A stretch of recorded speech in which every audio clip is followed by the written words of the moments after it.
So today's topic was Buddhism, whether it's philosophy, religion, or ethical systems.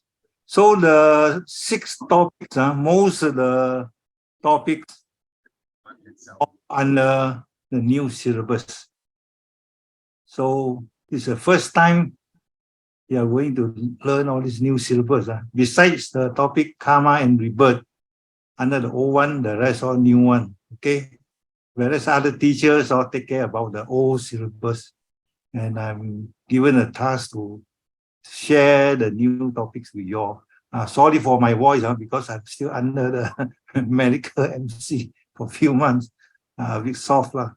If you can't hear, you just ask me to speak a bit louder. Okay. So the first topic, what is Buddhism? We can't find any past year questions for your exam. So we just learn everything. There's no guidance from the examiners, whoever, any detailed syllabus, nothing. We just, even if you read this subject, this topic from the Green Book by Venerable Narada, is very general. It's not specific, tailored for people to sit for the exam purpose. It's a general discussion. But my sharing here today is more focused on the, the more focused on exam basis.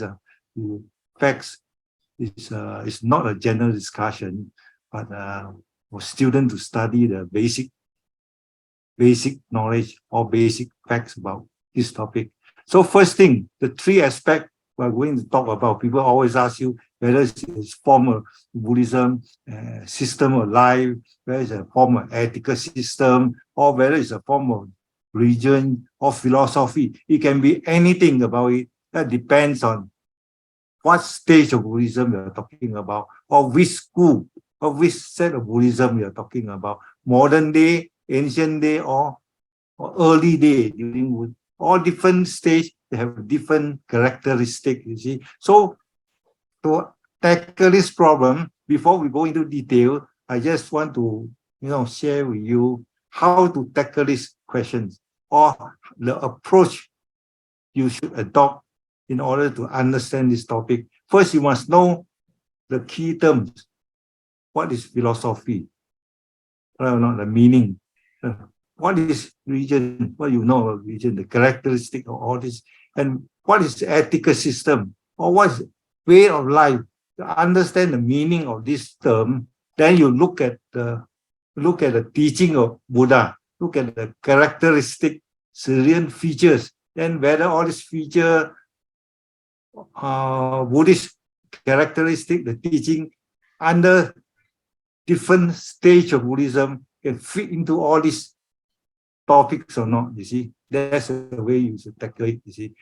So ideally, because the question is too general, what is Buddhism? It can be, you must talk about the early stage, the sectarian, after Buddha passed away, the sectarian stage, or the Mahayana stage, or the later Tantric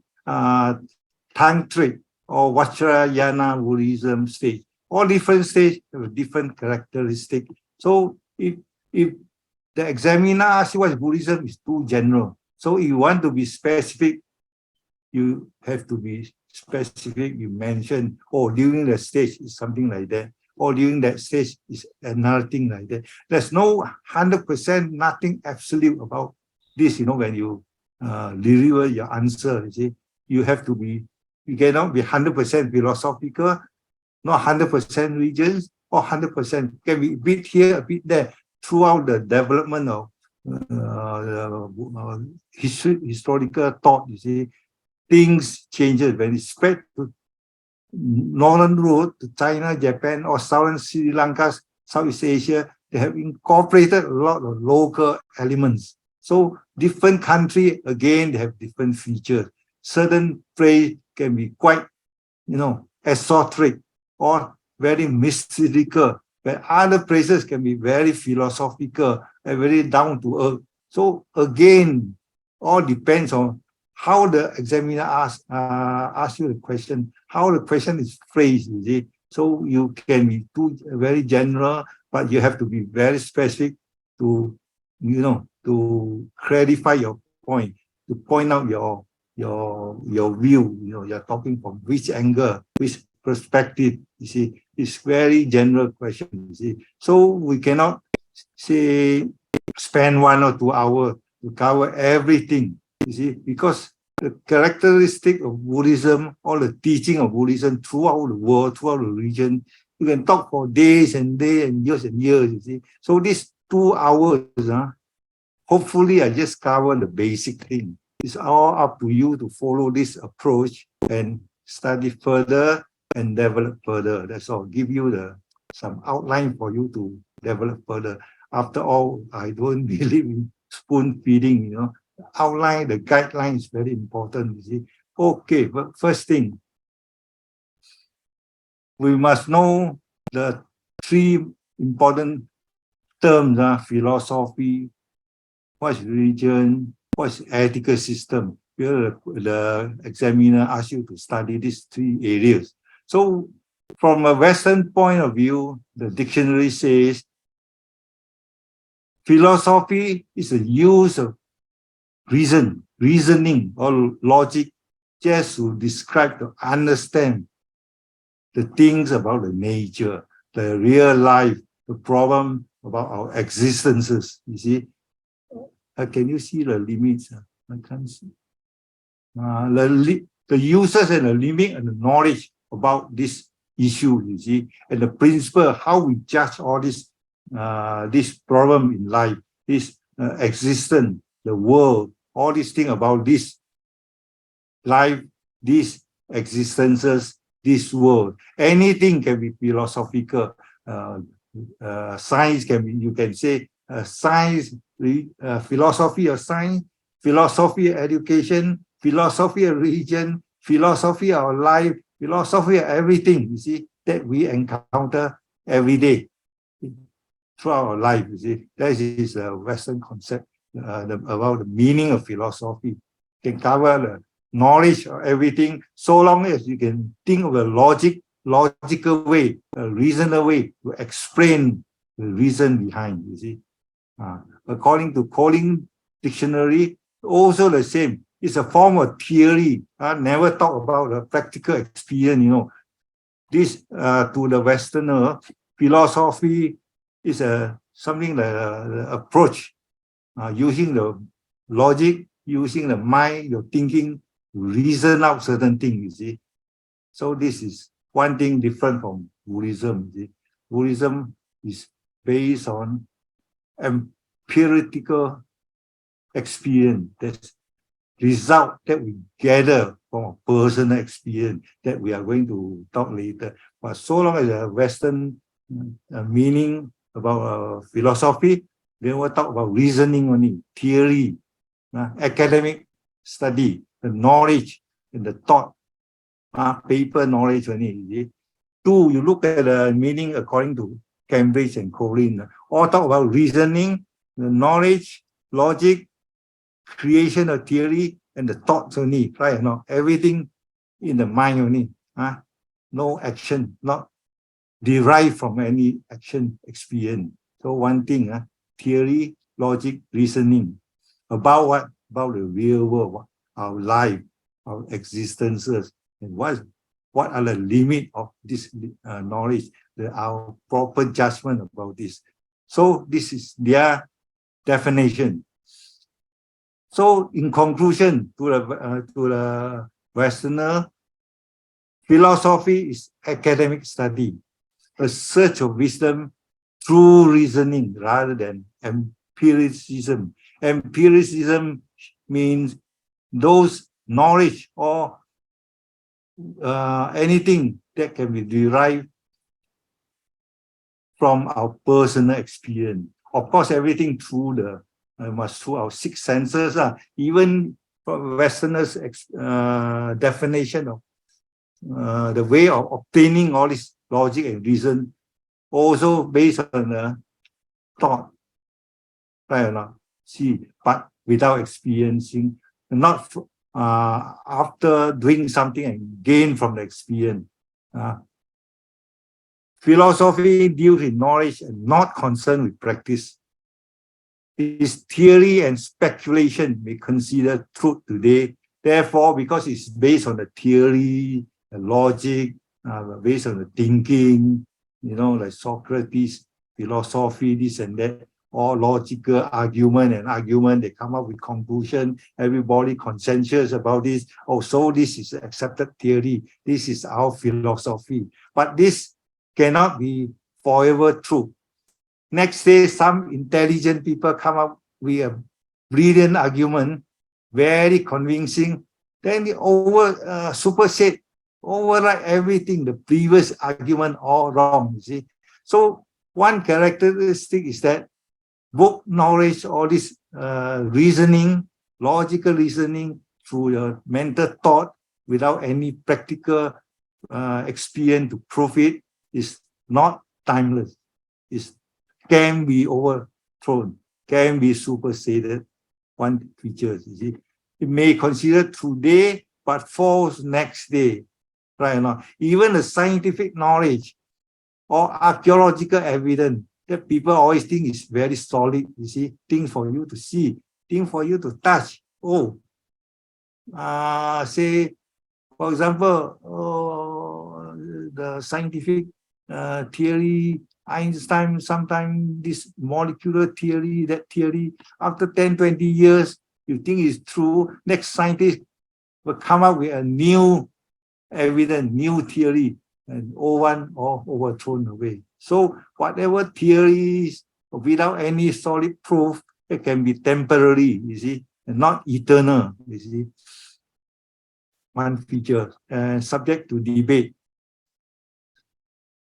So, with these things in mind, philosophical theories are speculative, not timeless, can be challenged from time to time. You see, it all depends. It's a matter of time. But on the other hand, the Buddha's teaching can be tested, verified, eternal, and timeless. First, we examine the characteristic of Dharma. This topic, everyone very familiar. So I'm not going to describe or elaborate the characteristic of all the virtue of Dharma, like Swakato, this is a universal law, means eternal truth, found by Lord Buddha after years of personal, meditative experience. So after the meditative experience means the personal, direct experience. You see, not only theory, think and stop there. Because according to Buddhism, there are three keywords. They always mentioned in the canon, in the Buddhist text. Pariyati, Patipati, and Pariveda means not only you must know the theory about Buddha's teaching, about the universal law, you must put into practice. And then after some time, you practice correctly, then you realize whether it's good or not. So whether the normal Western philosophy, they stop at the first stage, pariyati, theory, that's all. They never put into practice and never realize whether it's true or not. That's why the normal philosophical theory remain as a theory and can be overthrown next day. Whereas according to early Buddhism, pariyati theory, you must put into practice, patipati. Then after practicing for some time, you see whether the result is good or not. People blame you or not. People praise you or not. You see, if you want to quote an example, we should quote Emperor Asoka. That's a very famous example. King Asoka, before that, he was a very cruel king. He always involved in military expansion, fighting, killing Then after the Klang War, he saw few 100,000 people being killed, blood flow like, rivers, and a few 100,000 lost their life, this and that. He felt remorse. After that, he became a Buddhist, and then he changed his policy. He practiced according to Dharma teaching, and he was called Dharma Soka. And after that, as everyone knows, he was the one of the famous, if not the famous Buddhist king in India, and not only in India, in the world. After 2,300 years, he is considered the best Buddhist king. So that's a very good example that turned over a new leaf from a cruel king, and he adopted the Buddha's teaching, and he put into practice, not only teaching, put into practice. He asked the kitchen people, less killing, don't kill too much animal for the food, this and that. And he grow all the herbs and distribute all the medicine herbs to all the poor people, and he preach Dharma to all the people, all the countries surrounding India, even up to West Asia. So he went pilgrimage. He erected a lot of these pillars inscribed with Dharma teaching. So he did a lot of all these wholesome deeds and became a very virtuous people. 2,000 over years, you see, he's still famous as a good king. So that means once you have adopted, learned, and put into practice the Dharma, evil one also turn into a good one. And until now, he still remains as his reputation still good. That means still no challenge. The reputation remain forever good. It shows that the Buddha's word, Pariyati, Patipati, and Pativeda is real truth, is timeless. Up to now, 2,000 years, remain as a truth. Asoka is a very good example to show that after practice, after adoption, the Dharma, practice the Dharma, and the result shows that everyone praise him until today. You see? So this is one of the main evidence that theory, practice, and realization as propagated by early Buddhists are real truth, see, eternal truth. So that's one thing confirmed. Unlike those theory, scientific theory, on and off can be challenged, and on and off can be overthrown, can be superseded, can be outdated. You see, everyone also knows that a lot of this scientific theory or historical doctrine, discovery, keep changing every now and then. You see, even medicine, everything people say good, next say no good. You see, so all this mundane philosophy, scientific theory, not timeless. It can, it can last for certain time, but not whole life, not eternal, as compared to the experience, the practice of the Dharma, example by King Asoka, few thousand years, reputation still there. See, still good. One features the difference between Buddha's teaching. So is from this case, is Buddhism philosophy is different, correct or not? One is timeless, truth, forever good, eternal. The other one, temporary, because not derived from personal experience, whereas ours, Buddha's experience, is empirical. Empirical means direct experience. Anything you feel and you derive it, you got it personally. You see, that's a different thing. Empirical experience. So early Buddhism, then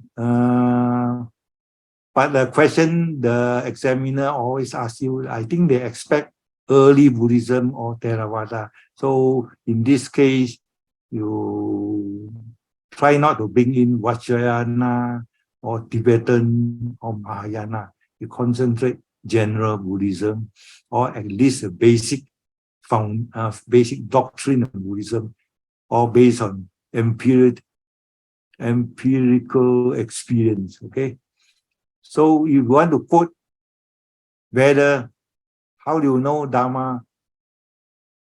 All these are timeless, eternal.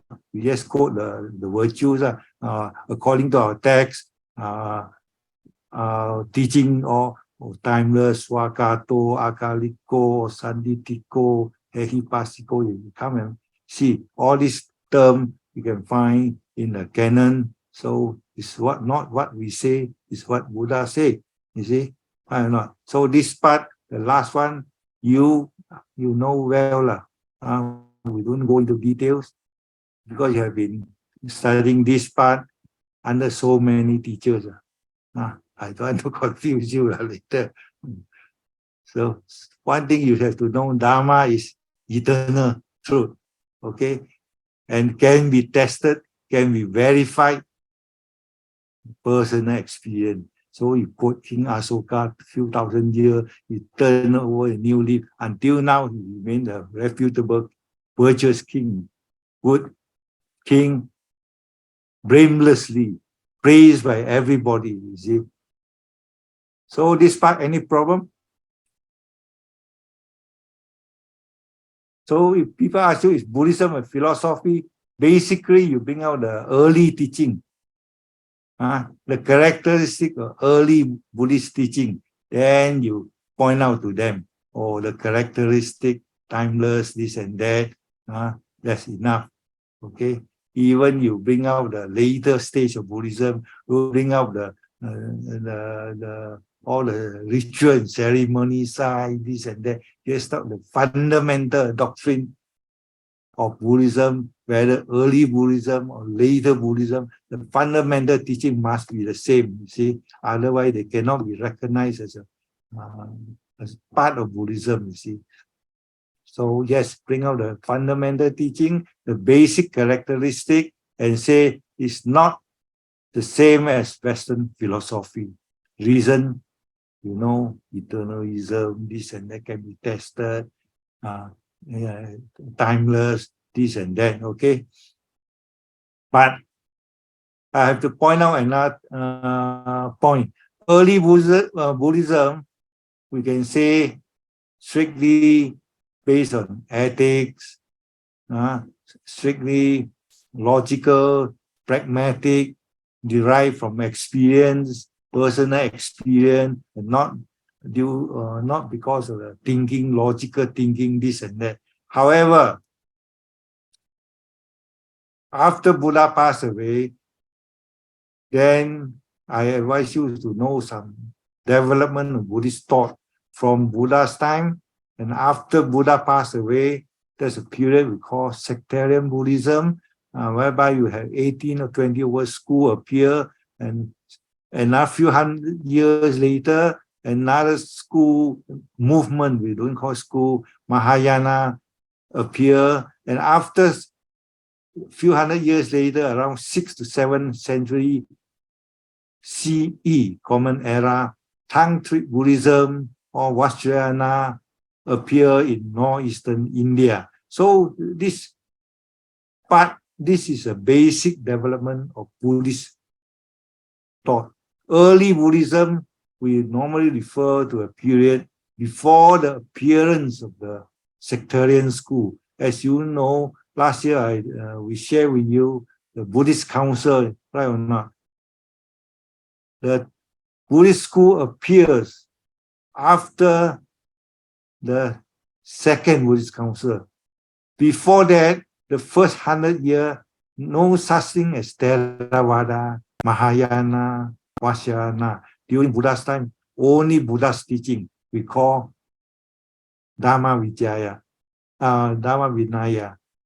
No such thing as a Theravada doctrine or Mahayana doctrine. So that period, first few 100 years, we can say that that the teaching purely Buddha's teaching, you see.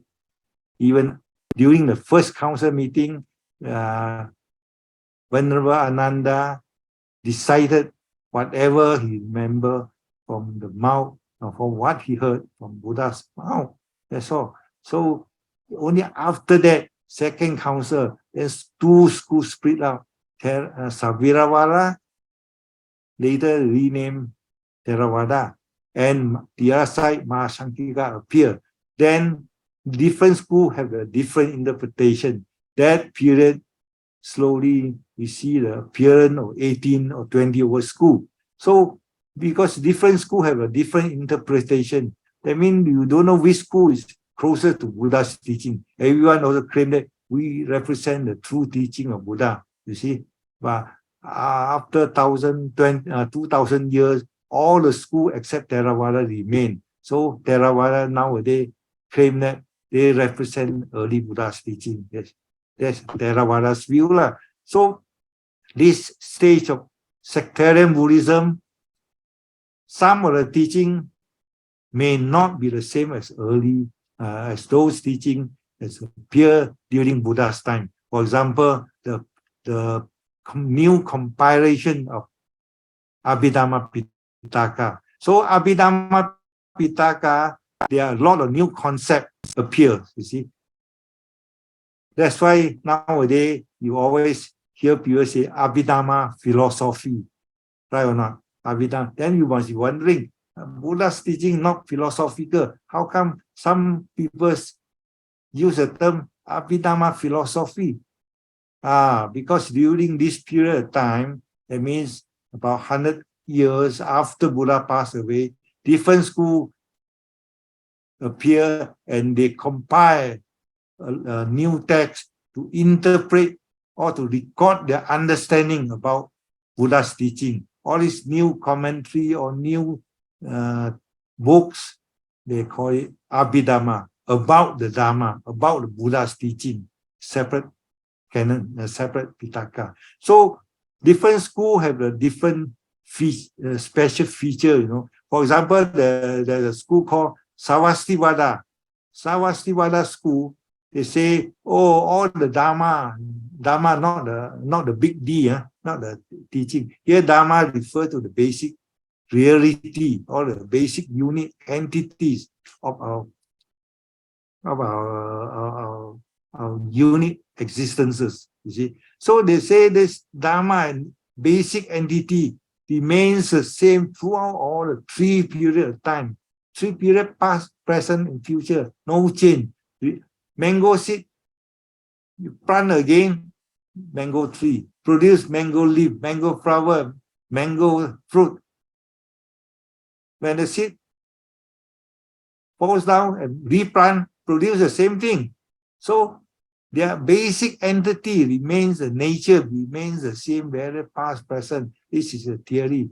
But then again, other school, they disagree, you see. So different schools got a different theory, different philosophy. Then other school, like, of course, the Theravada come up with theory of momentariness. They say everything lasts for one moment, you see. Rebirth also one moment. There's no gap between two mental thoughts. There's everything one moment, very close, very short, can't measure. So this is a theory of momentariness. Different schools also got different theory of momentariness. Some say a 4-step, 3 moment, 1 thought, 3 moment, 1 thought, 4 moment. Different schools also have their own argument. So they compile all this, their understanding into different book, different Abhidhamma. So because all these are different, interpretation different, we don't call it a basic Buddha's doctrine already. Doctrine must be the same. Truth must remain the same. Whereas different schools' theory, all different. So scholar call this school, their Abhidhamma theory. This is Theravada's philosophy. There is Sautantika's philosophy. So that's why we have terms that Abhidhamma philosophy. So this may confuse people. Is Buddhism philosophy or just a way of life or just philosophy? So this aspect, this Abhidhamma philosophy, or during the sectarian period of time, Buddhism become a bit philosophical in that sense. It's a historical development. You see, it's not 100% what we say, oh, way of life, or this and that. It's slightly moved towards more philosophical after Buddha passed away, 100 years after Buddha passed away. Slowly, because of some argument, different interpretation, Buddhism become slightly more philosophical in that sense.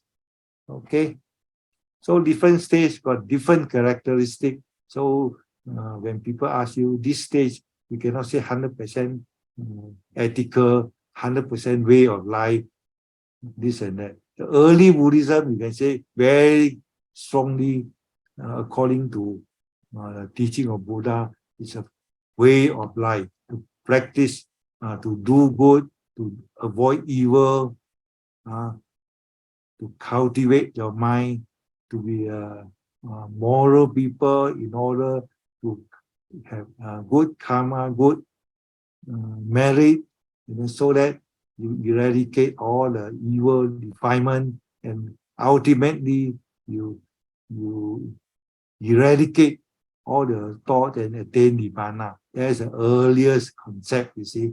Strictly follow normal Eightfold Path. You can say a way of life, morality, 90%.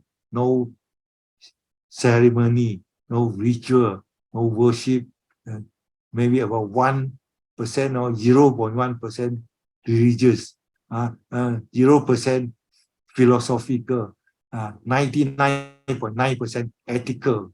That one you can apply to early Buddhism or during Buddha's time. So, but after that, it become a bit more philosophical, owing to the different interpretation about the Dharma by different schools. So after Buddha passed away, it moved slowly from ethical towards philosophical. Then even up to Mahayana, even more philosophical, talk about the emptiness. You also don't know what is emptiness. After hearing the theory, philosophy, your mind will become empty also. Very more and more philosophical. Move towards later when they introduce the Pure Land. You just believe, show your devotion, show your faith. No need this, no need that. That is religious. So that's a later part of the story. Any question when we move to the next thing? So early Buddhism, you can say, more ethical way of life, move towards sectarian, a bit philosophical due to Abhidhamma philosophy. Move to Mahayana, you have more philosophy like sunyata, emptiness. Then you have a Trikaya theory, all this you don't have to know. What you want to say, bring about is they have a lot of philosophical doctrine, that's all. That make Buddhism less emphasis on ethics, way of life, but more on the philosophical area aspect. So from early Buddhism to sectarian, we have two things to consider. The sectarian Buddhism, all the various Buddhist schools, Sautrantika, Theravada, they are more philosophical now because of the Abhidhamma argument. Then after that, come to Mahayana. It's a bit more philosophical because of the concept of emptiness. Is a new interpretation about anicca of early Buddhism. Anicca of early Buddhism, just, temporary, nothing is permanent, this and that. You don't stick, you don't grab, you don't attach to certain thing, otherwise it bring you dukkha. But then after a few hundred years later, they interpret emptiness, anicca, into another concept called sunyata. Sunyata doesn't mean everything empty. Just say you know, you still have something there, but all the basic Dharma, all temporary. Man can have 5 aggregate, keep changing this and that in a way that the whole human being or anything under the, you know, constituted, combined together due to the entity, or temporarily. So it gives you an idea that it's too empty, sunyata. So it concept anicca developed further under the Mahayana system, you see. So Mahayana even more interpret in such a way that the teaching of Buddha is very philosophical. There's a Madhyamika system, you see. That one unless you know Mahayana, otherwise you don't just bring out in your answer, because examiner only want you to know some early Buddhist doctrine, that's all. So if you take into consideration of those Abhidhamma philosophy of sectarian schools, and you bring out the Sunyata concept, the philosophical concept of Mahayana school, in that way, it would overall conclusion about Buddha's teaching, or you don't say Buddha's teaching or Buddhism. In that aspect, the later stage of Buddhism can be quite philosophical in that sense, you see. That means you look into a broader sense. You don't confine to early Buddhism. You just say overall, early Buddhism is ethical, but later stage can be philosophical. For example, Mahayana's concept, the sectarian schools, Abhidhamma's concept, this and that. In that way, over everything can no more 100% ethical. Certain part can be quite philosophical. See? So about the question whether Buddhism is philosophical or not, we have just completed that part. Any question before we move into the next topic? Next, I know, subtopic. Anything? I can be quite fast because I'm trying to finish the whole thing. The voice not clear, still sore throat. Brother Kelvin, any comment? So far, so good. All right, very clear. So far different. You were saying that books you can understand. I think it's totally different. Because as you described philosophy and also ethical system, all these are also quite divided today in some parts of the world. Like in America, it could means different thing to them because of their standards of education. Yeah, their culture, the background. Yes, that's right. So yeah, how Buddhism spread to them and have been changed in their country. If you mention Buddhism in China, again the Chinese people say, oh, it's a religion because Pure Land, we believe in Amitabha. You see, some people have different arguments because of the background, because of the cultural background, how Buddhism spread there. There are different understanding, you see, right or not? So you have to be flexible. You have an overall knowledge about the different school of Buddhism in different practices, different features in different country, different territory. You know, then you have an overall understanding. Otherwise, end up you argue like that, no end. You see. Furthermore, today you must know all the history development from early stage until the modern stage, and different stage, there are different characteristics you should know about it. Then you fit into the topic, very philosophical, not religious or not. Or say, when you talk to Tibetan, again, they say, no,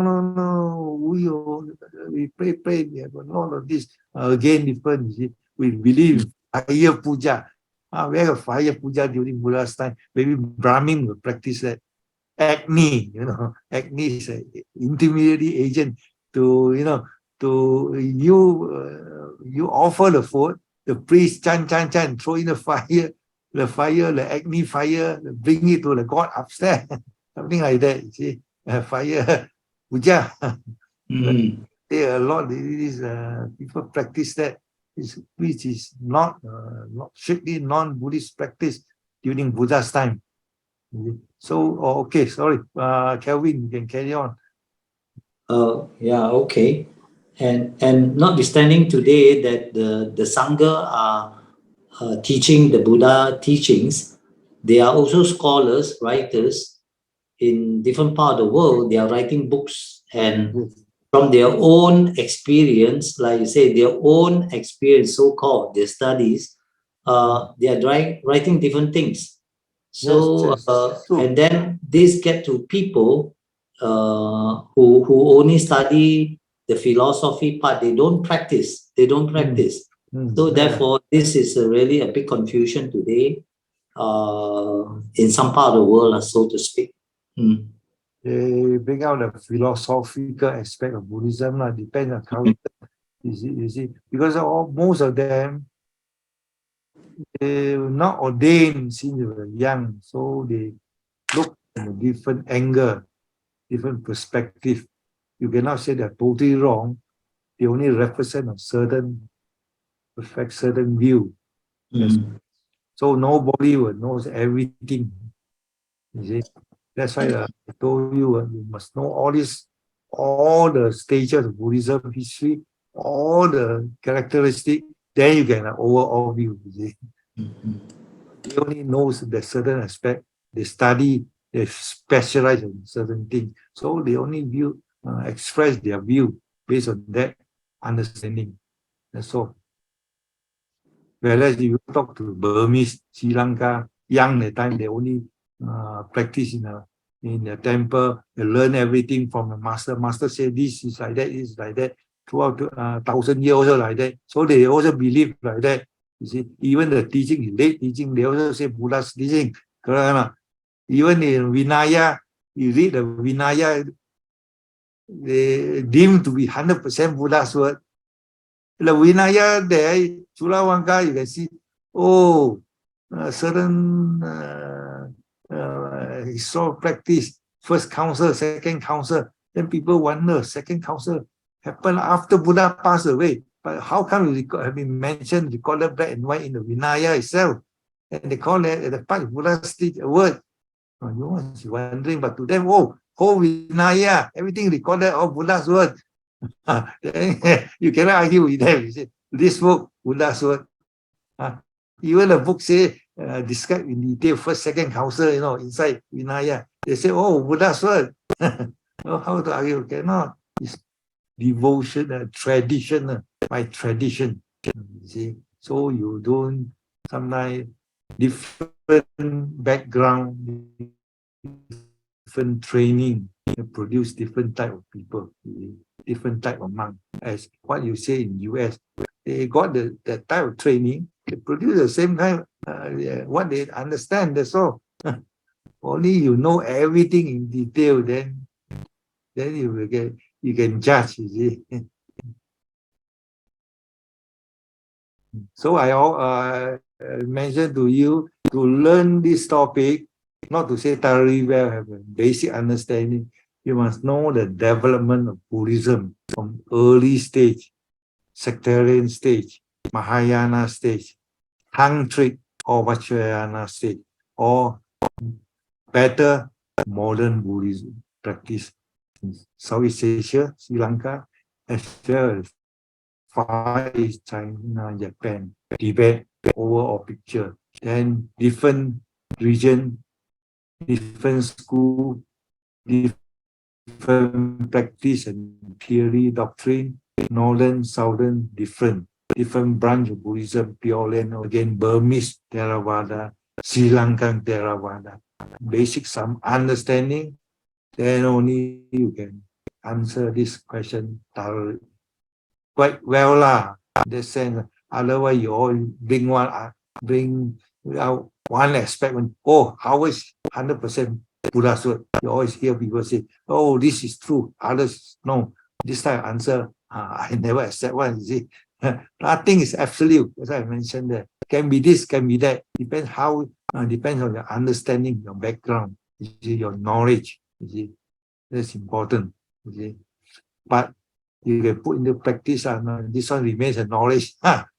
Pariyati, Pati, and Pati Veda. You see, Buddhism beyond Pariyati. Western philosophy only stop at Pariyati, knowledge. Buddhism, knowledge, put into practice, then you have to see the result, whether it's brainable, praise, worthy or not. Not only put into practice or not, see whether you are really got the Nirvana bliss or not. Or they end up sakit otak after meditation and put into practice, but the result is sakit otak. No point. You see, practice and realization. See whether it's true or not. Whether you practice sila, people praise you or not. You practice sila, wrong sila, also no point. Oh, people say, you go holy war, 72 virgin up there. You think you're practicing sila or not? No, the result is not testable. People blame you. It's not blameless. Correct or not? Oh, you go to heaven, you don't practice, you don't believe me, you go to hell. Tested or not? Not tested. You see, people will laugh at you. Like our one PM said, have you gone to heaven? Come back and tell me. See whether it's happy or not. See, theory, philosopher say up to theory. Buddhism put into theory, into practice. Not only that, test it whether your experience is correct or not. Brainworthy, 3 stages, not only 2. People only say theory and put into practice, whether your practice is correct. Oh, I meditate. Or you think you get the right jhana or not. Maybe some headache for hour after meditation, after practice, different. To test the result, that's the final stage. 3 things. Pariyati, Pati, and Pati Veda. Brother Yap. Yes. Yes, Brother Yap. Good evening. You recommend that we go and read up the different stages of Buddhist development in order to have a better clear picture. Is it? Then Yes. what's the source of reference that we can go to? That's why I never mentioned book. There are 1,001 books about the historical development. Yeah. One short book, very short book, a short history of Buddhism by Everett Concy. Is a very famous short history of or short history of Buddhism or something like that. Everett Concy, Everett Concy, C-O-N-Z-E. Okay, got it. This author is, I don't simply recognize author. This author also recommended by our famous Professor Dhamajoti, Professor Professor, our Dr. Dhamapala's master, PhD master. Thank you. This one he recommend. I got this short book, very cheap, 20 ringgit. I bought it. Nobody wanted this book. I was wondering. I always find out a lot of good book, cheap one. Nobody want. Turn yellow. I just pick it in the bookshop. Then no other question. If this list one, you understand different stages. Different stages, different school of Buddhism appear. Their characteristic. That's good enough. I think less than 100 pages. And overall, then from there you roughly know the chronology, development, different characteristic. Is good enough. Then slowly you build up, you argue on that. Then what other questions? Nothing, Second thing we want to talk about, before we discuss whether Buddhism is a formal religion or not, we must understand the meaning. What is religion? You see, religion, you must know the characteristic, anything that build up the word religion. So there are a lot of features you have to know before you call it religion. There must be a God, a superpower there for you to pray. The first thing, external. First thing, believe in the existence of supernatural Almighty God. Otherwise, there's somebody office boy, you think he's a God, can help you or not? Cannot. You don't treat him as God. You don't pray to him. You don't depend on him. You see. So first thing, and then that one, the entity must be external. It's not from you. It's different from early Buddhism. You are your own master. You know. This one is external.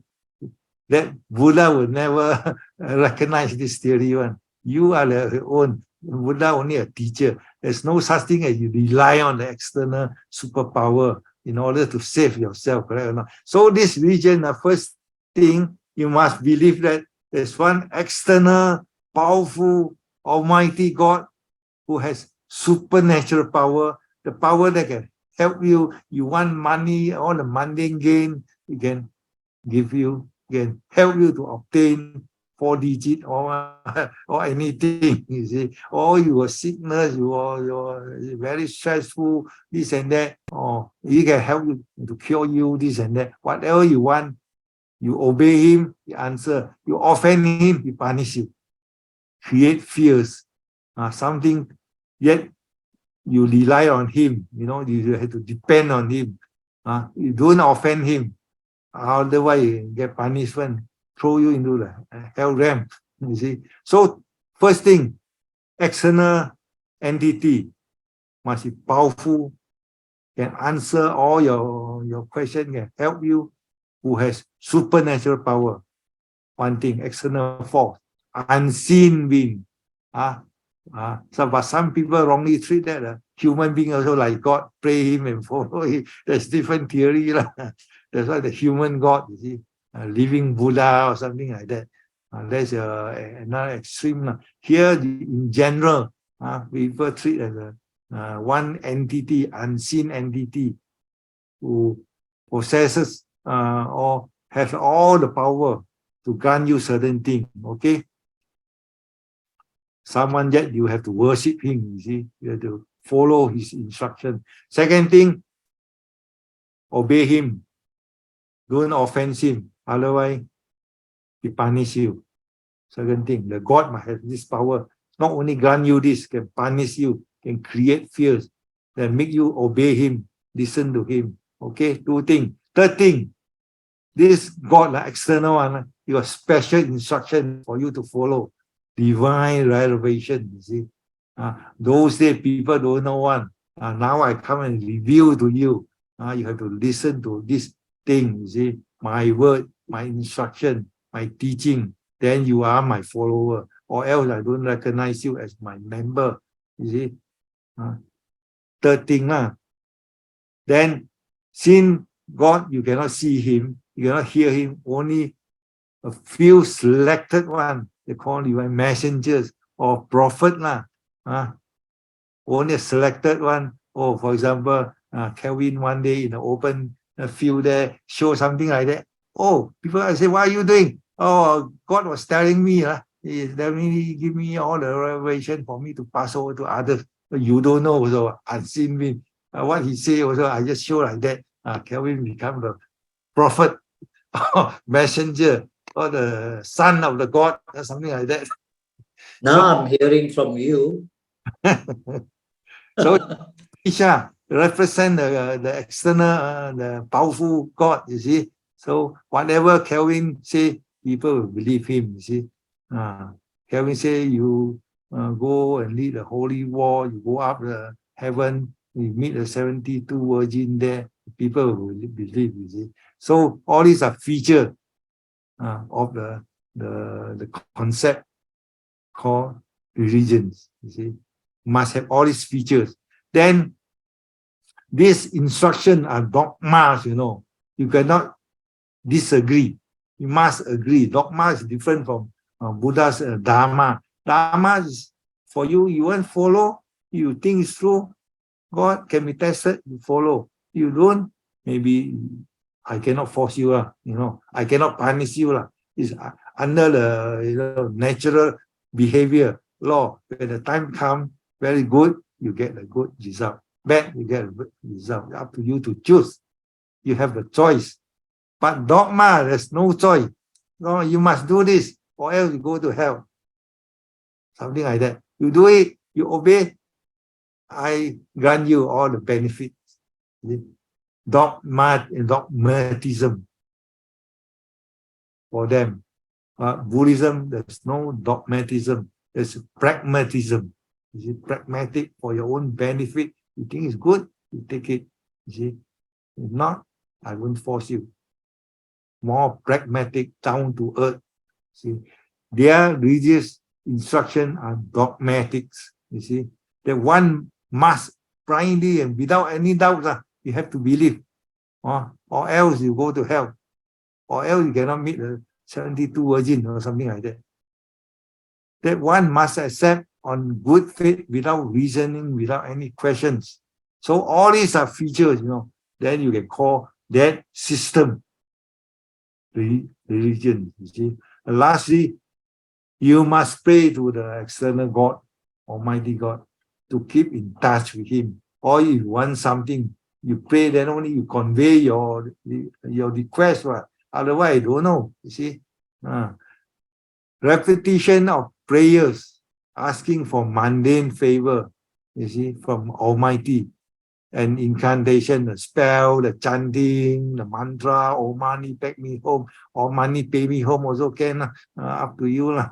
You see, all these are mantra, the words, syllables to convey to the God. You see, so different from Buddhist chanting in certain sense. You see, there is a special statement without any meaning. "Oh money, pay me home." I also don't know what. You see, any meaning? No. Only the certain word, the sound. Early Brahmanism believe in sound, rather than our normal chanting. They carry certain detailed meaning. Buddhist chanting carry certain meaning, even though they are short, you can understand. I go for refuge of this, I go refuge of that, but they are based on the sound system. Here, it's different. Prayer, part of the mantra, you see. So all these characters, features are formed or incorporated into a system we call religion. Okay?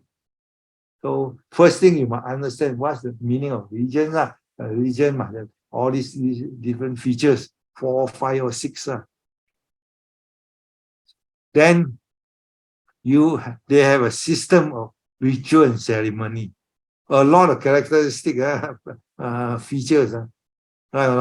Existent external God, the dogma, there must be a messenger, this and that. There must be incantation, spell, verses. And now they must want you to be,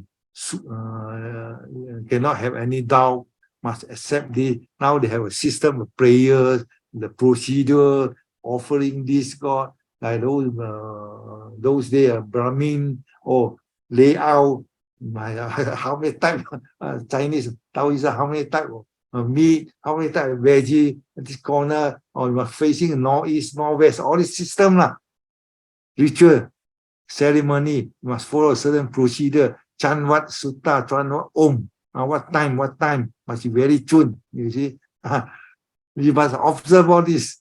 Otherwise, the whole thing gone to rain, wrong timing, wrong direction. Instead of well God, evil God, invite all the evil God to come harvest. You see, procedure, timing, what type of food to offer.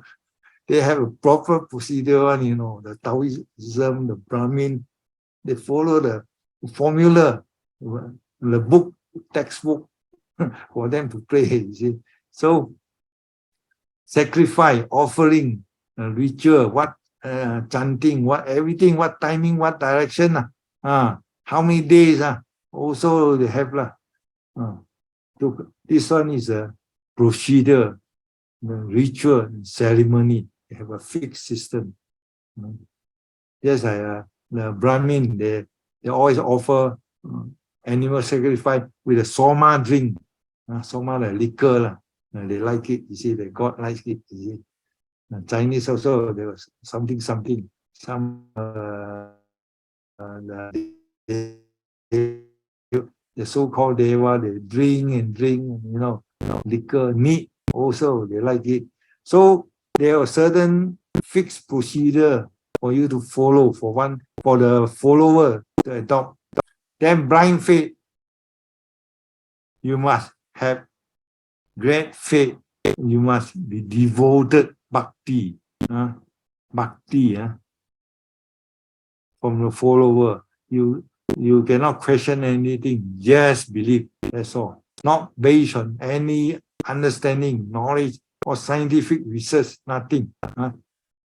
So you must worship towards the Almighty God. Continue binding throughout. Be faithful to God. So all these are features that fit into a system called religion. I must have all these features, then you are 100% Vegetarian, Mahayana, and Tibetan period. Compare which one more religious. To see things. So where were you? So you must know all the features that a certain system is called religion. Now the next question is, can Buddhism fit into this word religion? Then you must know the different stages of Buddhism, learn the characteristic. Early Buddhism, is it a form of religion? No, we don't have this prayer. We don't believe in external God, correct or not? Early Buddhism, you know lah, during Buddha's time, cannot fit into this term religion. It's a form of ethical system, way of life, more appropriate. So you come to sectarian Buddhism, also you don't call it a religion. You see, only come to Mahayana and onward towards Vajrayana or Tantric Buddhism. Then slowly all these features appear, correct or not? If you understand some history of Buddhism, then you appreciate, during a later stage of Buddhism, at least when Pure Land Buddhism appeared, first in India, then slowly moved to China. Then after that, 6th century AD in Northeast India, Nalanda, the site, we appear Trunkicism, Astorism, the cow system, the spell, the black magic, appearance of all these spheres, devas, when it's spread to Tibet,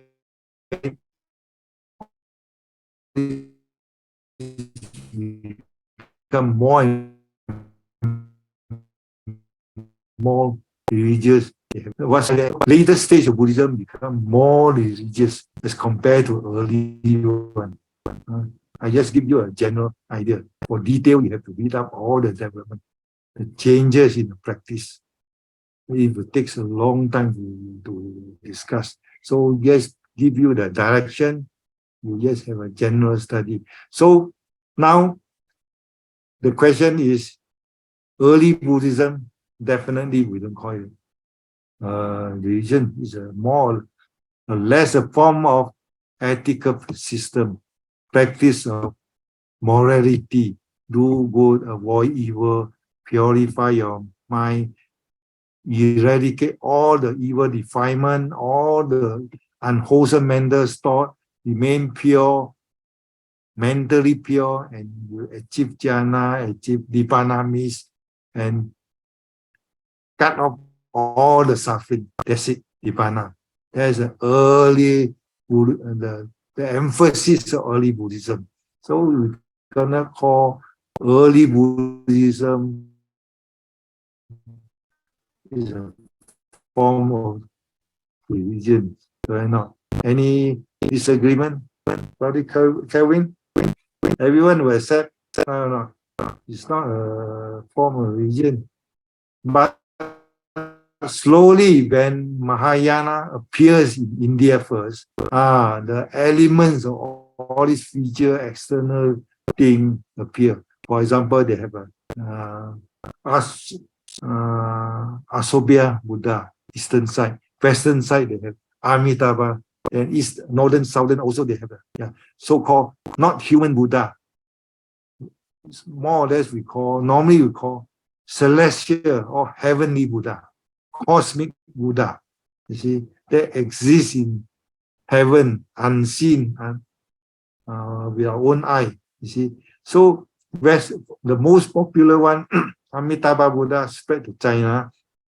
The basic characteristic teaching, you don't have to, know the detailed teaching, like Amitabha Sutra, Amitayu Sutra. The basic thing is that you just believe in me, you have faith in me, you think of me throughout the life, and last moment you think of me when you say bye-bye to this world. Guan Yin and Da Shi Zhi will take you to the Pure Land. There, not for you to enjoy, but still practice there, but under a very nice environment, you see, clean and pure. And then there you slowly gain enlightenment after listening to Abhidhamma's lecture, this and that. That's the second stage. So based on faith, based on devotion, Pure Land. Seldom, not to say you don't practice morality. The emphasis is on faith. You must have faith with Amitabha. You must devoted, recall his name, think of his name, chant Amitabha. Main emphasis chanting to them. So this type can fit into our feature here in it. External almighty body.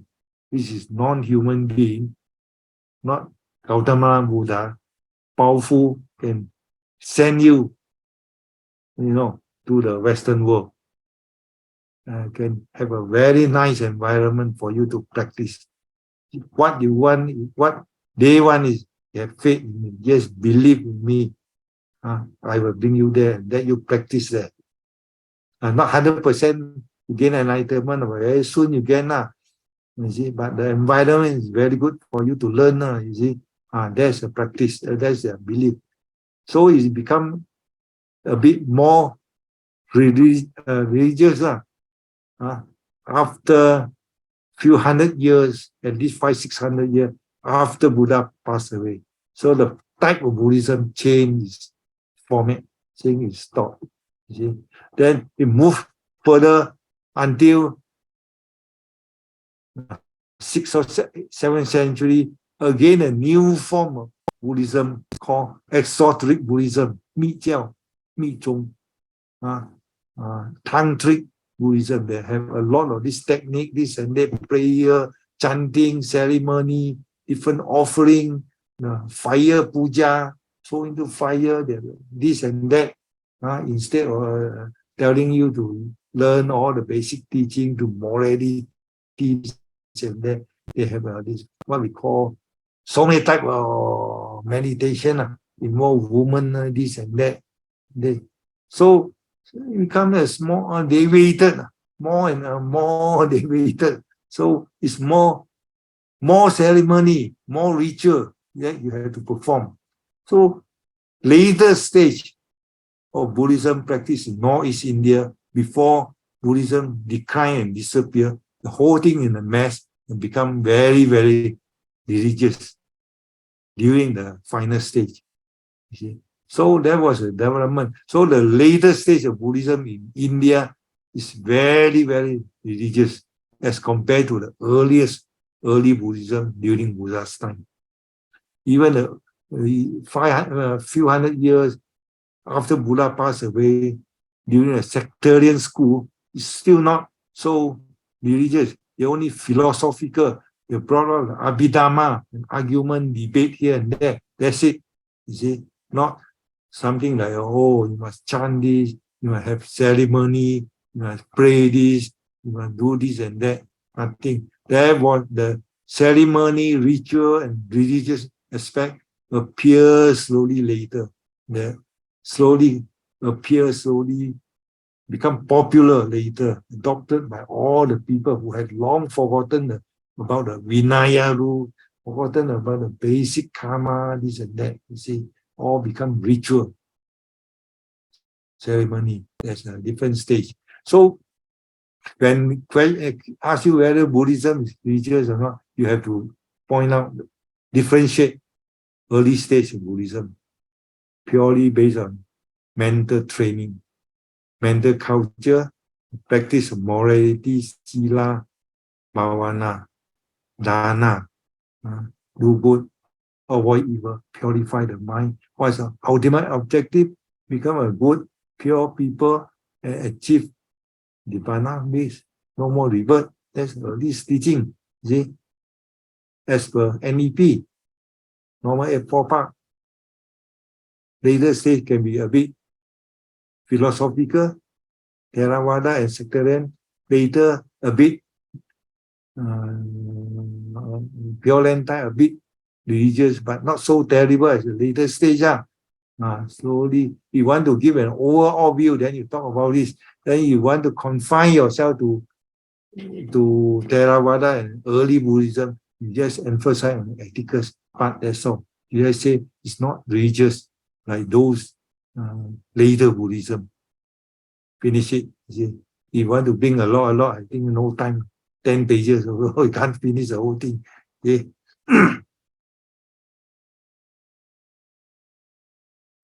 Wait, next thing.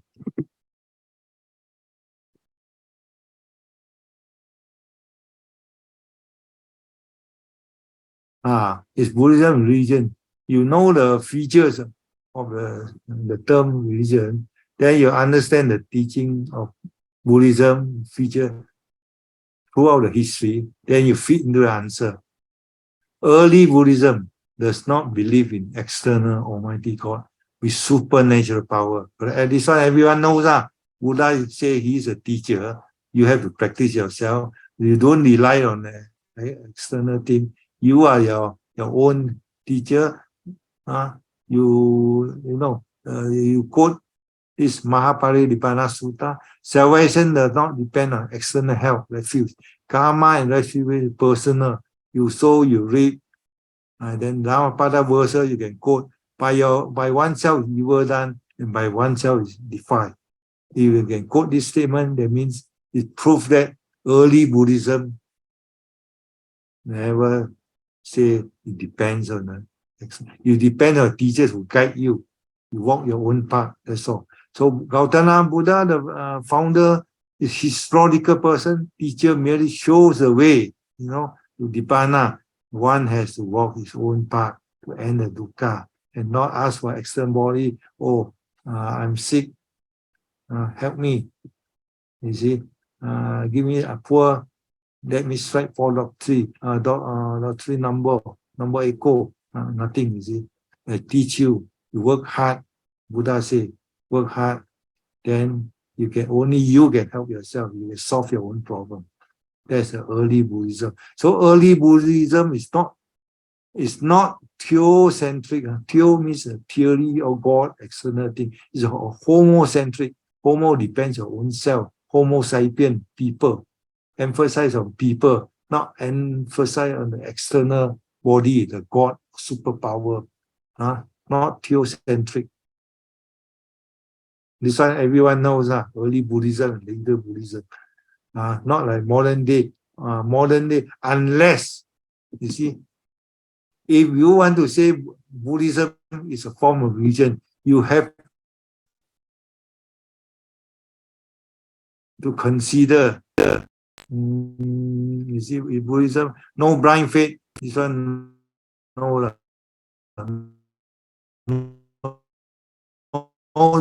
dogma. Refer to Dharma. You believe in Dharma, you practice, and you prove to others that this teaching is true. You see, pragmatism, realistic. So Buddha's teaching or Buddhism is pragmatic. It's not dogmatic, as what others say. You see, dogmatic, all this instruction you have to follow strictly. If not, you go to hell. If yes, you go to heaven. Dogmatic. But Buddhism, you have the choice. You think good, you practice, and you test it and see the result. You have the choice. You don't do it, up to you. You face it. Pragmatism is a very realistic one. You see? So early Buddhism No elaborate or detailed rituals for you to pray, ceremony, chanting, offering, animal sacrifice, fire puja, this puja, that puja. That 28 puja only appears later. We don't have it during Buddha's time. One thing I have to point out, a lot of people practice 28 puja.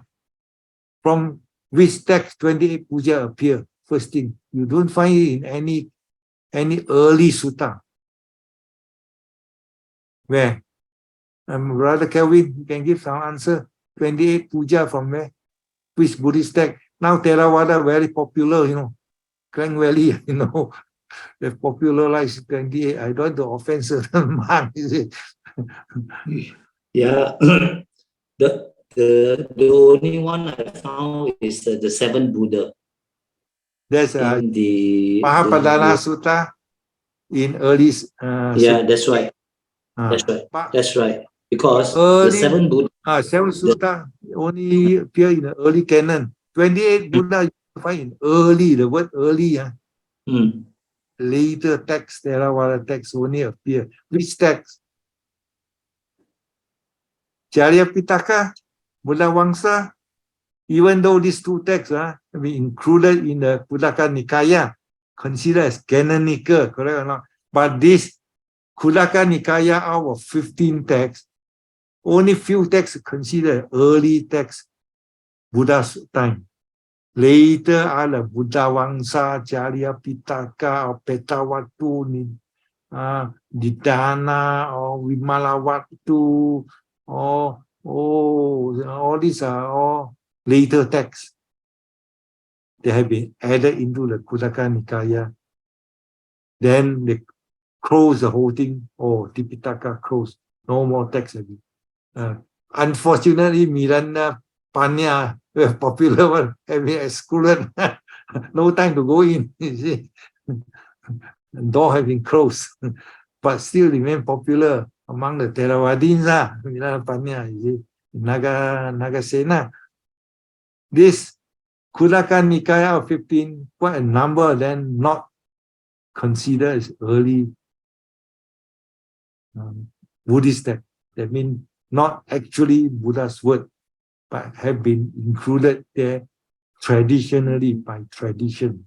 So 28 Buddha appears in Buddha Wangsa and Charipitaka, especially Buddha Wangsa. Talk about the Pankala Buddha. Can you find the Pankala Buddha in early sutta? Sumedha? No, nothing. Nothing. So the practice of 28 puja is a form of ceremony and it's a form of their traditional practice by those, especially the Sri Lankan Buddha, as their faith, their own tradition, their own practice, that's all. Ceremony. Right or wrong, you cannot say this is their tradition, you see. But the fact is that this never appeared in the early sutta. That's the fact. Appear in the later sutta, but still considered as Theravada's teaching, still considered as Tipitaka. Because these two texts under Khuddaka Nikaya. Understand? You cannot say, it's not Theravada's teaching. It's Theravada, it's under the Khuddaka Nikaya. Only thing, Theravada's teaching has two strata. Early teaching, early sutta, Buddha's time, or according to Ananda's citation during the first council. And after that, throughout 1,000 years, they add in, add in new text. So other monks, other authors text like Buddha Wangsa, Charya Pitaka, Petawatu, Katawatu, all add in.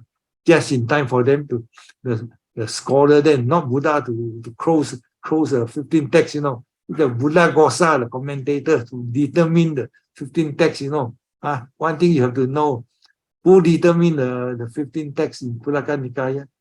Not Buddha. It's Buddha Gosa, the monk from India. So after that, they put a stop.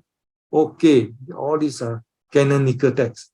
The rest, too late, very bad. Too bad lah. Mirana Panya. Sorry, they are not canonical, but we still recognize the teaching of Theravada. Okay, there's another part of study we don't mix here.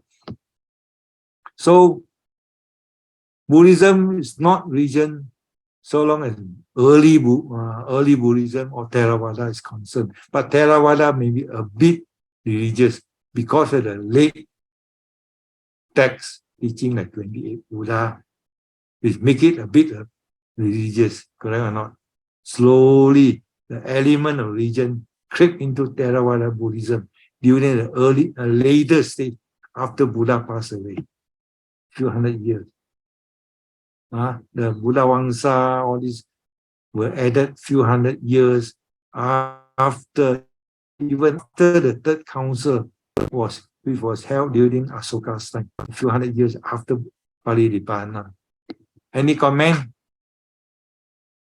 Others, no question, except Kelvin.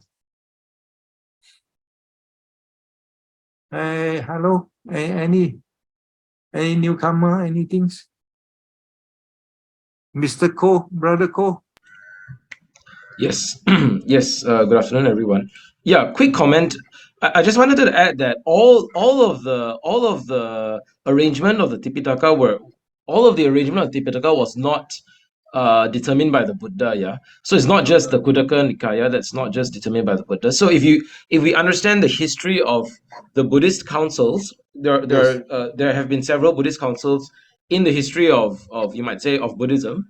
And then, so in the first Buddhist council, the monks came together to recite the suttas and the Vinaya and so on. So my point is, it's not just the Khuddaka Nikaya that wasn't determined by the Buddha. All of the arrangement in the Tipitaka was decided by the disciples at the councils. Yep. That is not according to real history. That's according to Buddhaghosa's commentary called Pasa Sanchendi, Chinese say Sanchendi Vivasa,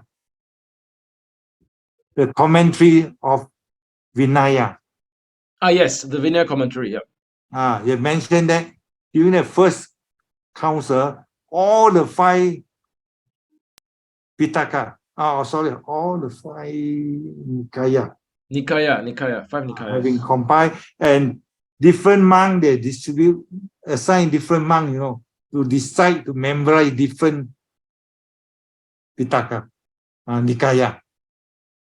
The book was compiled, edited by Buddhaghosa. Right? And 15 books have been included in Khuddaka Nikaya there and then. Not only they assigned to different monks to decide under a system called what we call Bhanaka system. You see, they also say divided in 5 Nikaya, and then 15 books under Khuddaka Nikaya also determined, not actually mentioned in the Vinaya, but mentioned in the commentary of this Buddhaghosa. Samatha Pasadika, Sanjianli Pupasa, Piposa. You know the title of the commentary? Samantha Pasadika is a commentary to the Vinaya. But in the Vinaya, it never say all these 5 books, assignment to various monks to memorize. Say nothing. Nothing. Except in the Samantha Pasadika, the commentary to the Vinaya, which was compiled by Buddhaghosa during the 5th century BC, 900 years after Buddha passed away. This is a historical fact. So we cannot say that during the first council, everything was already fixed. That's historical wrong. That is according to, this statement is according to Buddhaghosa and not from the Vinaya itself. Okay? This is a fact you have to know. A lot of people say, oh, first council already determined everything. This one you must mention more specifically from which source. It's from the Buddhaghosa's Samantha Pasadika commentary, 900 years after that. But the Vinaya itself never mentioned that, you see. Right? Right? Okay, remember?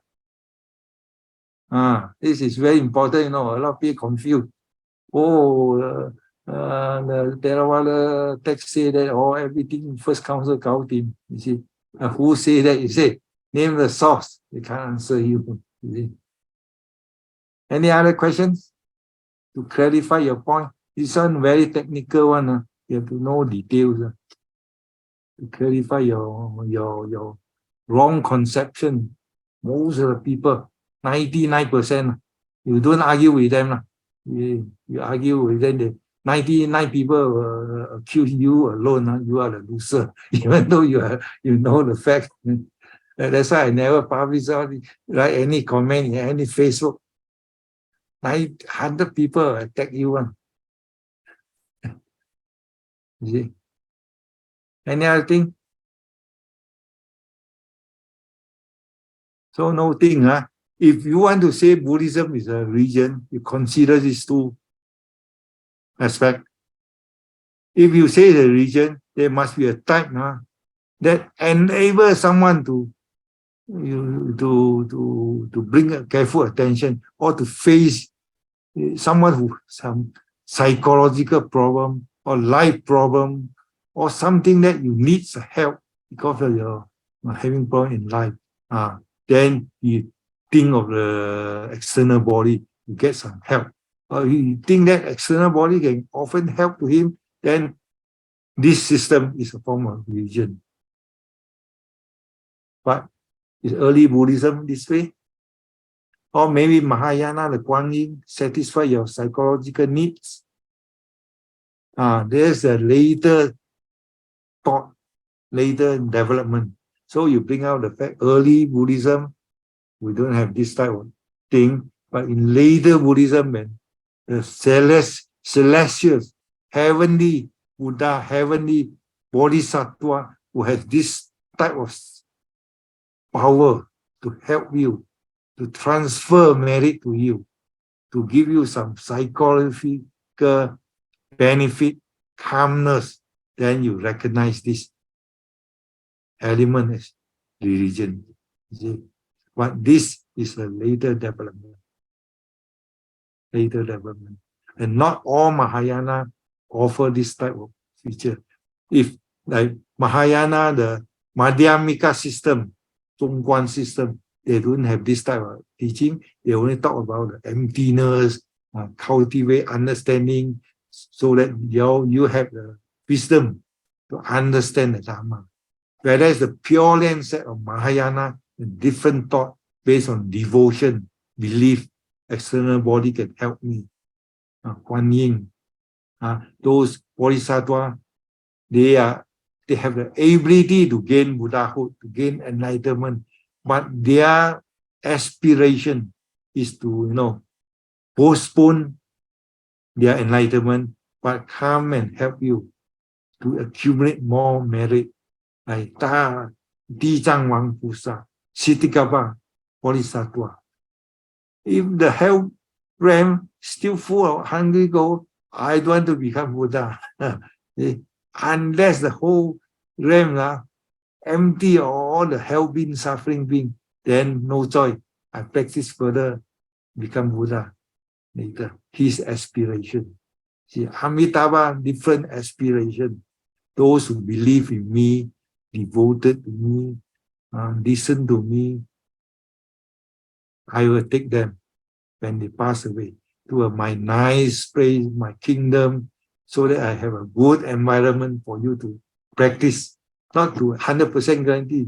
There I still preach you. A lot of bodhisattvas sit down, Amitabha give talk.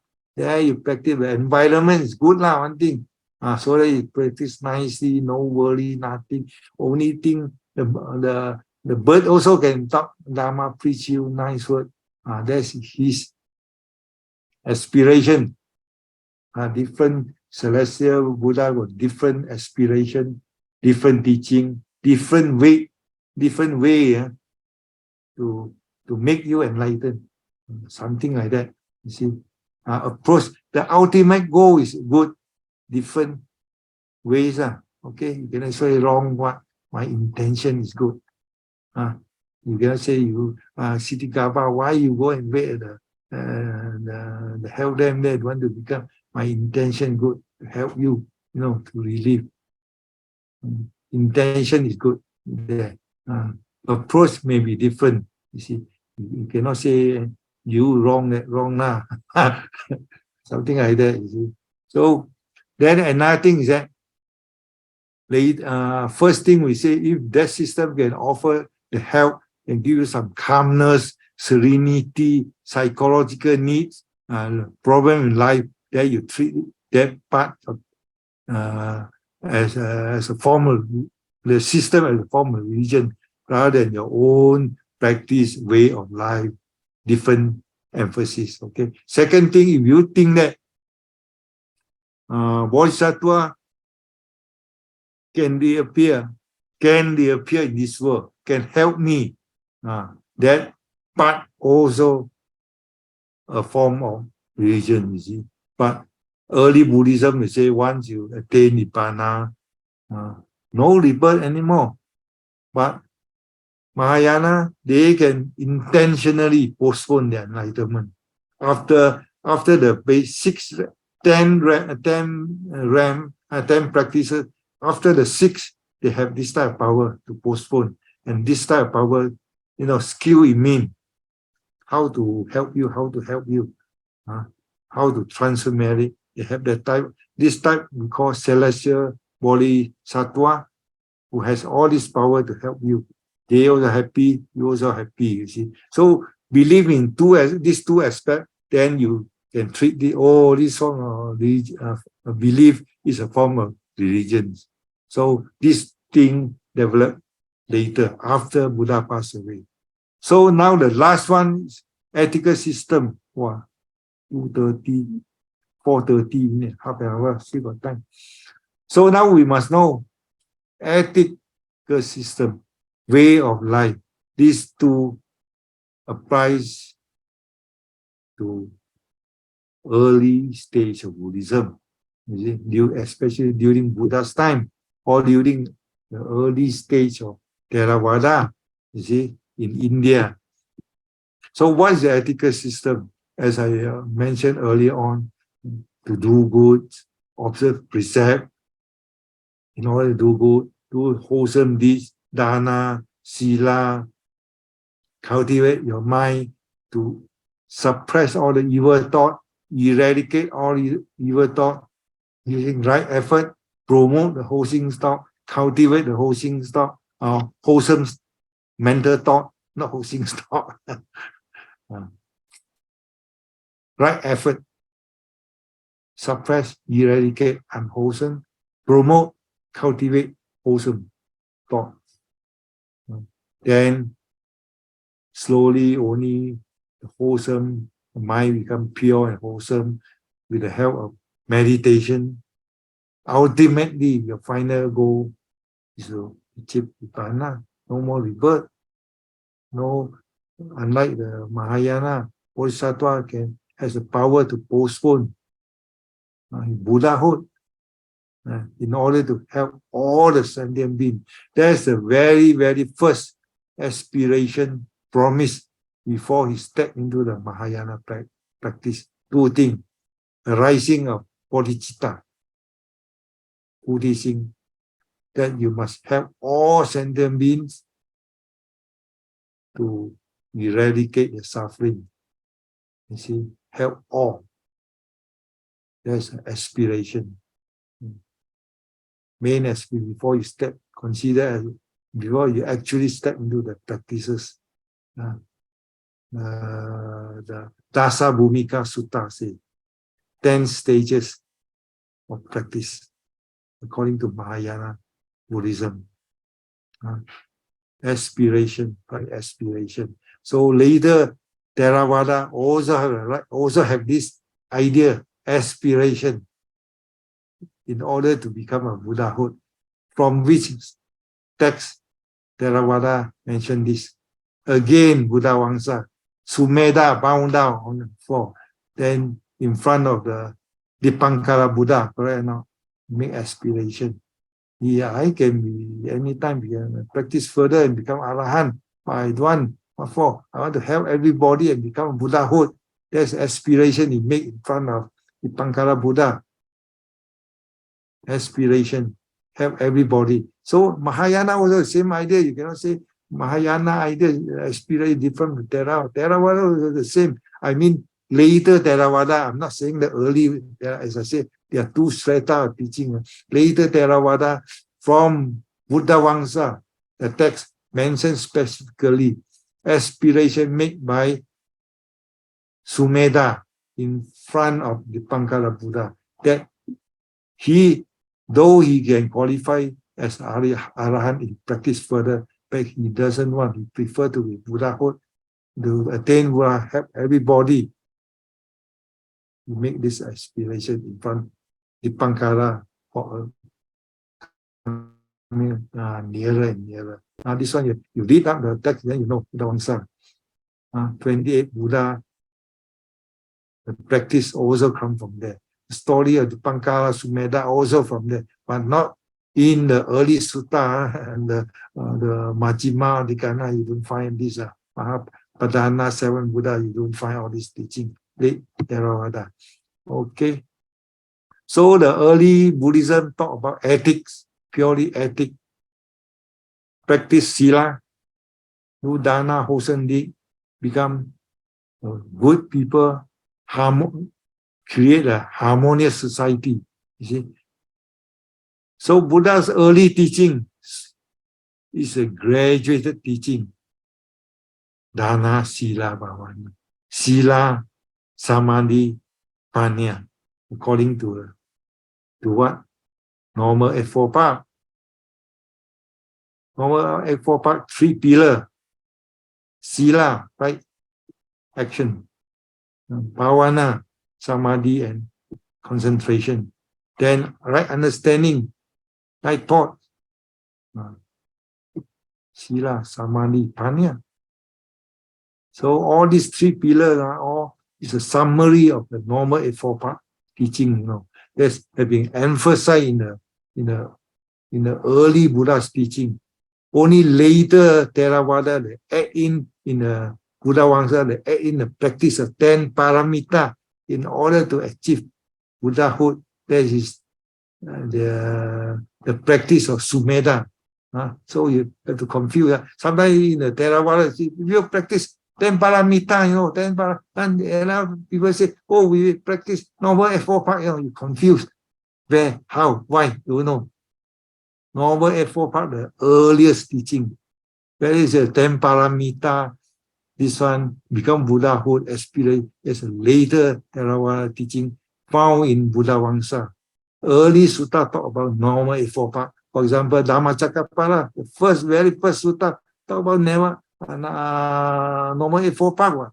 Not talking about the practice of 10 parami, or this and that. So don't get confused. A lot of people can confuse. You ask them the source, they can't tell you because they never make a study, never attend this class, never take out a BA, MA, this and that. So they also don't know.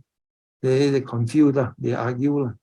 You see, early teaching talk about 4 noble truths, noble in 4 parts, based on system of ethics, right? Speech, action, and livelihood. Right? Strictly ethics. Dana, sila, panya. 3 of the 10 paramis only.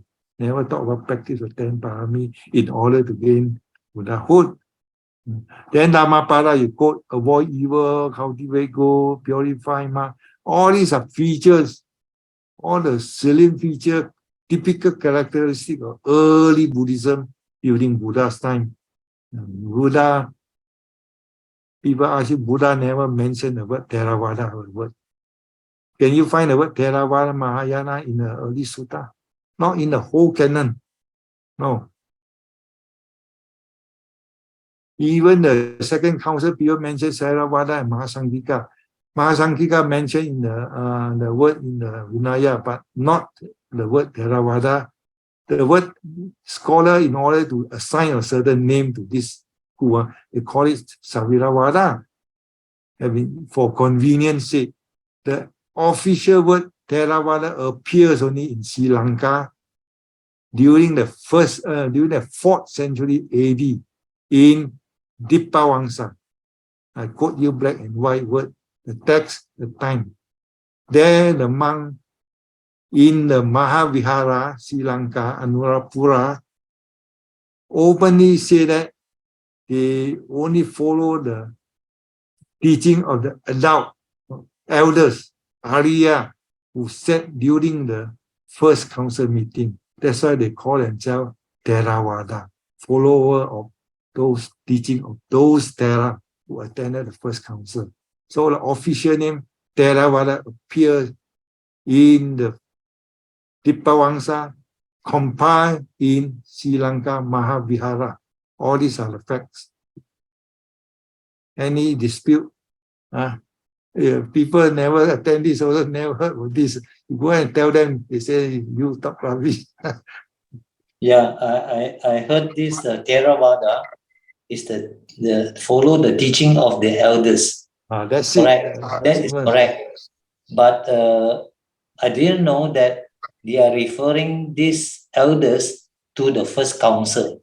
Yes, Yeah. yes. In this statement, this text, for your own mind you, appear in the 4th century CE, roughly about 900 years after Buddha passed away. This text was compiled in Sri Lanka, Mahavihara, not during Buddha's time.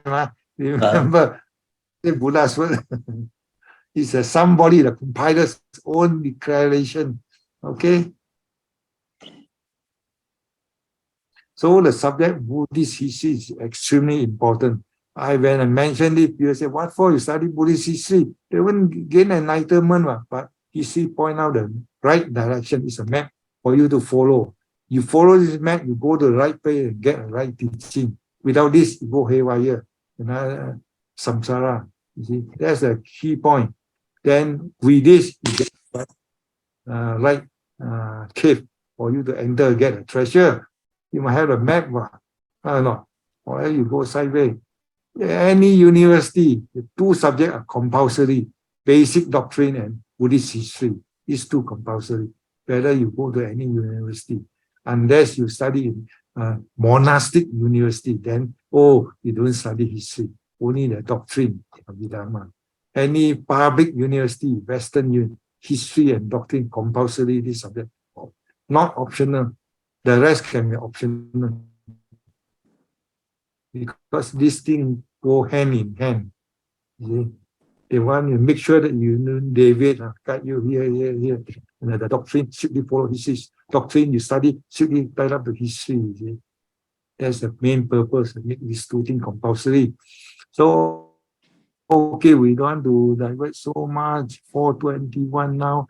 Now you know the features of the early Buddhism, strictly ethical ways of life, emphasize the 4 noble truths and 4 noble paths as per the Dhammacakkappavattana Sutta. And then wholesome deed, dana, offering monks, food, robes. That's the basic practice rather than ceremony, this and chanting, this and that, right or not, in order to gain enlightenment. Early chanting, modern way, seldom seen, seldom practiced during Buddha's time. See?